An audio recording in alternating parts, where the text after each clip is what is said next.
They say every marriage is a secret. You never know who you're walking hand in hand with through life. When Susan Kuhnhausen married Michael, she compared her decision to buying a car. It seemed to her that she had purchased a cheap used vehicle and found the man of her dreams, carrying little baggage from the past. But over the years, this man transformed into a true monster. Michael was extremely suspicious, and you never knew when he would explode. Susan spent most of her marriage on a powder keg. Her husband valued money and material things more than human life. One day, the woman had to fight for her own life. On September 6, 2006, in Portland, Oregon, Susan Kuhnhausen finished a grueling shift in the emergency room. After 20 years of work, she was a seasoned nurse. Now she had to learn to live independently and adjust to the fact that her husband was no longer there because their 17-year marriage had broken up. Michael Kuhnhausen, however, had completely different plans. He hired a hitman to eliminate his estranged wife. If she had died, he wouldn't have had to share his life with anyone, and his second marriage wouldn't have failed. After Susan's untimely death, the man expected to grieve until the end of his life. A brutal act is, of course, a strange way to separate, especially when a couple says "till death do us part" at the altar. The last thing newlyweds think about at that moment is how to get rid of their partner. That's how it all began for Susan and Michael Kuhnhausen. For the first few years of their marriage, they were a happy couple.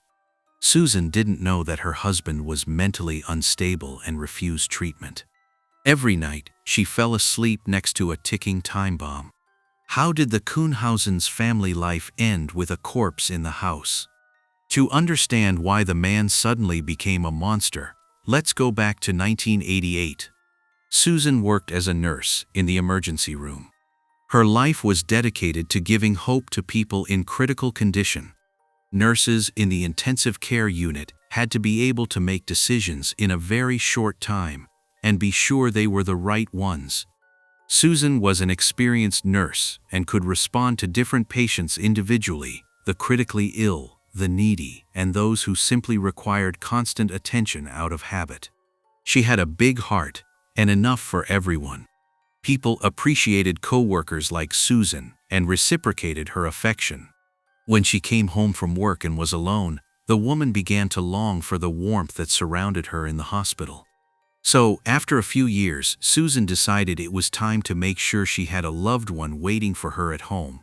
For a long time, she had focused on her work, working mostly night shifts. But at some point, she wanted to socialize again and spend more time with men. In recent years, Susan mostly met with her friends, but eventually she grew bored with that. Like most people, she wanted a loving partner. But where would she find one when she spent days working in the hospital? Susan decided to take an unusual step. In 1988, she placed a personal ad in the local newspaper. She cast her net and waited for her catch. But it's hard to predict who would get caught in it, the man of her dreams or a dangerous predator. Single white woman, 33 years old, not fat, but not thin either, wants to meet someone. If you are interested in a lively, cheerful companion who wants to explore the Northwest, reply to my ad. Susan was very nervous writing about herself. She had never done anything like this before. The best candidate for Susan's heart was Michael Kuhnhausen. He wasn't a Hollywood beau, but he was friendly and attentive. The man seemed a bit rough, but he was incredibly charming and accommodating. When people meet for the first time, they always try to make themselves look better than they really are. But that didn't bother Susan. She could make anyone happy, turn bruises into smiles, as they said about her. Michael was divorced and had 2 children from his previous marriage. Susan jokingly called her chosen man a used car. They married in 1988, just a few months after they met. Susan was open to a new relationship and believed she had found an honest, worthy, and decent man. At first, everything was simply wonderful. In the spring and summer, they searched for butterflies together. In the fall, they watched birds, traveled along the Oregon coast, and enjoyed their time together. After a few years of marriage, most couples become accustomed to each other. But Susan noticed that the man she had married was increasingly changing. She felt he had become more withdrawn, as if he had suffered past hurts and was now afraid of becoming vulnerable again. With each passing day, Michael became more irritable. Clearly, something was bothering him. He began avoiding contact with his friends and distanced himself more and more from his wife. At that moment, Susan decided to do what she did best: heal someone else's soul. She convinced her husband to start therapy, but Michael didn't want to talk to anyone about his problems. For him, the best therapy was working on his sports collection. Michael owned thousands of baseball cards, autographed photos, and jerseys, which he kept in his basement. He regularly invested money in new pieces for his collection and was convinced that he could one day sell them for several $1,000s. This collection of sports memorabilia replaced human contact for him. He spent more and more time alone, sitting in the basement surrounded by his possessions. However, the actual value of this collection was questionable. In fact, money played an inordinate role for Michael. He constantly felt that someone could take away his collection, his house, everything he held dear. Although Susan paid most of the bills and Michael also worked, he felt financially insecure in this relationship. He carefully monitored his expenses and paid attention to every detail. Michael soon found a new job as the maintenance manager of a chain of adult entertainment stores. There, he dealt with people who weren't exactly known for their decency. Later, he moved to another company where he took on a management position. Michael was responsible for hiring, firing, and training employees. There, he was well paid, received benefits, and fulfilled his duties. Perhaps Michael was indeed a caring and loving husband at first. But associating with people from a questionable background left its mark. The first 10 years of their marriage were largely untroubled, but over time, dark clouds gathered. Michael became increasingly withdrawn, and his outbursts of anger increased in frequency and intensity. He became upset over every little thing. If his wife wanted to go to the movies with a friend, he would scold her for spending money on the tickets. If she bought more upscale groceries, he would complain about the price and loudly express his dissatisfaction. After about 7 years of marriage, Susan realized that her husband couldn't control his regular outbursts of anger. She tried to help him. She had to endure years of nasty arguments and learn to remain silent so as not to provoke her husband. The woman understood the root of his behavior. Michael had fought in the Vietnam War, and this experience had shaped his current worldview. But he never spoke about it. You can't help a person if they don't want help themselves. Kuhnhausen was no longer the happy and caring man he had been at the beginning of their life together. It was unclear where this aggression came from. There are people who are willing to blame the entire world for their failures in order to justify their bad behavior and take out their anger on their loved ones. Michael belonged to this group. He hid all of his earned money from his wife and kept it in a secret place. Time took its toll on their relationship, and in early 2006, after 17 years of marriage, the couple reached a point of no return. Susan felt she was fighting for family happiness alone, while her husband made no effort. One day, the wife simply couldn't stand it anymore and asked her husband to leave. Michael moved out of their shared home, feeling wronged. He always blamed others for his problems. Michael was convinced his wife wanted to exploit him and leave him empty-handed, just as he believed his first wife had done. In reality, Susan, tired of the constant quarrels and scandals, finally wanted to live in peace and provide for herself. But Michael didn't accept that.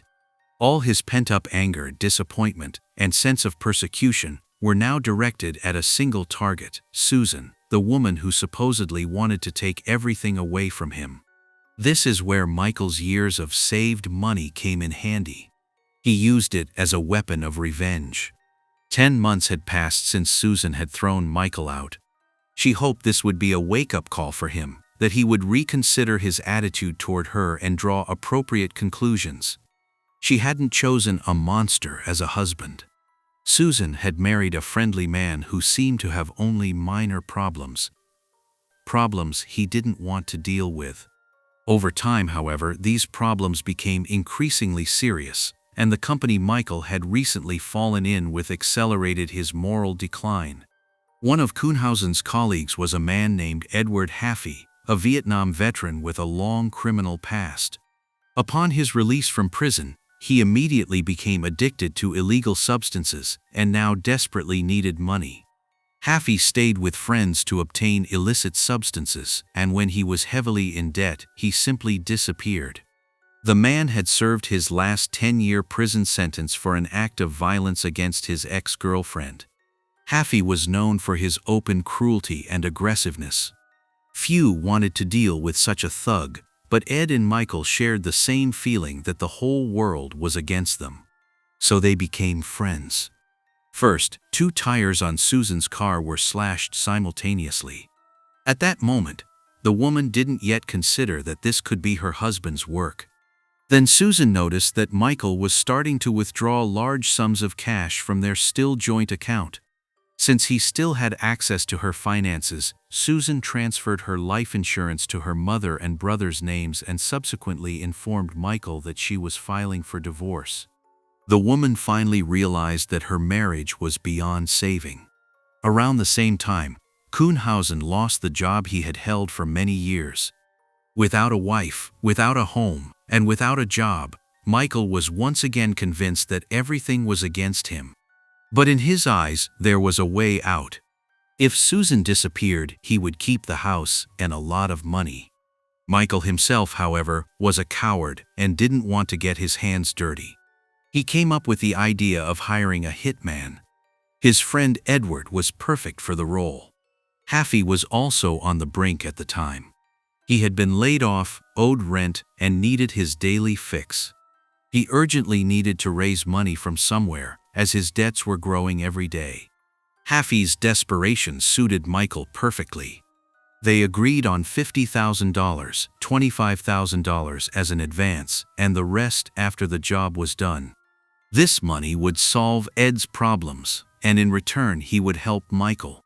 The men discussed the details of the plan and set about implementing it.